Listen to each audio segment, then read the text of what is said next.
ಮಹಾಭಾರತ. ಧೃತರಾಷ್ಟ್ರ ಹುಟ್ಟು ಕುರುಡನಾಗಿ ಜನಿಸಲು ಕಾರಣವೇನು?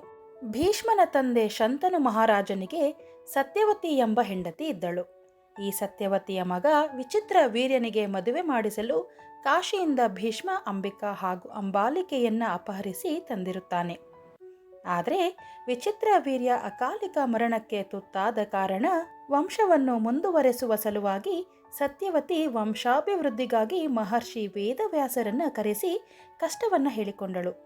ಆಗ ಮಹರ್ಷಿಗಳು ತನ್ನ ದಿವ್ಯ ಶಕ್ತಿಯಿಂದ ಇಬ್ಬರಿಗೂ ಪುತ್ರ ಪ್ರಾಪ್ತಿ ಮಾಡುತ್ತೇನೆಂದು ಹೇಳಿದರು. ಮಹರ್ಷಿಗಳ ದಿವ್ಯ ಶಕ್ತಿಯನ್ನು ತಾಳಲಾರದೆ ಅಂಬಿಕಾ ಕಣ್ಣು ಮುಚ್ಚಿದಳು. ಹೀಗಾಗಿ ಅಂಬಿಕಾಳಿಗೆ ಹುಟ್ಟಿದ ಪುತ್ರ ಕುರುಡನಾದ. ಅವನೇ ಧೃತರಾಷ್ಟ್ರ. ಎರಡನೇ ರಾಣಿ ಅಂಬಾಲಿಕಾ ವೇದವ್ಯಾಸರನ್ನು ಕಂಡು ತುಂಬ ಹೆದರಿದ್ದರು. ಹೀಗಾಗಿ ಅವರಿಗೆ ಜನಿಸಿದ ಪಾಂಡು ಮೊದಲಿನಿಂದಲೂ ದುರ್ಬಲನಾಗಿದ್ದ. ನಂತರ ಓರ್ವ ದಾಸಿಯ ಮೇಲೂ ದಿವ್ಯ ಶಕ್ತಿಯನ್ನು ಪ್ರಯೋಗಿಸಿದ ವೇದವ್ಯಾಸರು ಒಂದು ಮಗುವನ್ನು ಕರುಣಿಸಿದರು. ಆತನೇ ಮಹಾಜ್ಞಾನಿ ವಿದುರ. ಹಿಂದಿನ ಜನ್ಮದಲ್ಲಿ ಧೃತರಾಷ್ಟ್ರನು ಓರ್ವ ದುಷ್ಟ ರಾಜನಾಗಿದ್ದ ಹಾಗೂ ತನ್ನ ದುರಾಡಳಿತದಿಂದ ಜನರನ್ನು ತುಂಬ ಪೀಡಿಸಿ ಹಿಂಸಿಸುತ್ತಿದ್ದ. ಒಮ್ಮೆ ಆತ ಅರಣ್ಯದಲ್ಲಿ ಬೇಟೆಗೆಂದು ಹೋಗುತ್ತಿದ್ದಾಗ ಕಾಡಿನಲ್ಲಿನ ಒಂದು ಕೊಳದ ಹತ್ತಿರದಲ್ಲಿ ಹಂಸ ಪಕ್ಷಿಯೊಂದು ತನ್ನ ಮರಿಗಳ ಜೊತೆ ಹೋಗುತ್ತಿತ್ತು. ಈ ವೇಳೆ ಅದನ್ನು ಕಂಡ ದುಷ್ಟರಾಜನು ಹಂಸದ ಕಣ್ಣುಗಳನ್ನು ಕಿತ್ತು ಹಾಕುವಂತೆ ಆದೇಶ ನೀಡುತ್ತಾನೆ.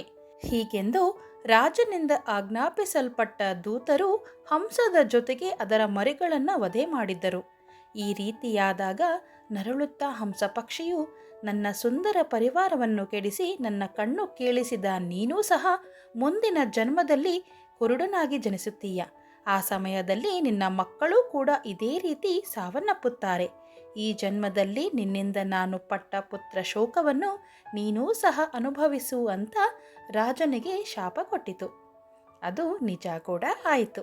ಹಂಸದ ಶಾಪದ ಪ್ರಭಾವದಿಂದ ಮುಂದಿನ ಜನ್ಮದಲ್ಲಿ ಆ ರಾಜ ಧೃತರಾಷ್ಟ್ರನ ರೂಪದಲ್ಲಿ ಕುರುಡ ರಾಜಕುಮಾರನಾಗಿ ಜನಿಸಿದ. ಜೊತೆಗೆ ಆತ ರಾಜನಾದ ನಂತರ ಅವನ ಕಾರಣದಿಂದ ಹಿಂದಿನ ಜನ್ಮದಲ್ಲಿ ಹಂಸದ ಮರಿಗಳು ಸಾವನ್ನಪ್ಪಿದಂತೆ ಧೃತರಾಷ್ಟ್ರನ ಎಲ್ಲ ಮಕ್ಕಳು ಕುರುಕ್ಷೇತ್ರ ಯುದ್ಧದಲ್ಲಿ ಘೋರವಾಗಿ ಸಾವನ್ನಪ್ಪುತ್ತಾರೆ. ಇದು ಧೃತರಾಷ್ಟ್ರ ಕುರುಡನಾಗಿ ಹುಟ್ಟಿದ್ದು ಯಾಕೆ ಎನ್ನುವುದಕ್ಕೆ ಇರುವ ಕಾರಣ ಎನ್ನಲಾಗುತ್ತದೆ. ಸರ್ವಂ ಶ್ರೀ ಕೃಷ್ಣಾರ್ಪಣಮಸ್ತು.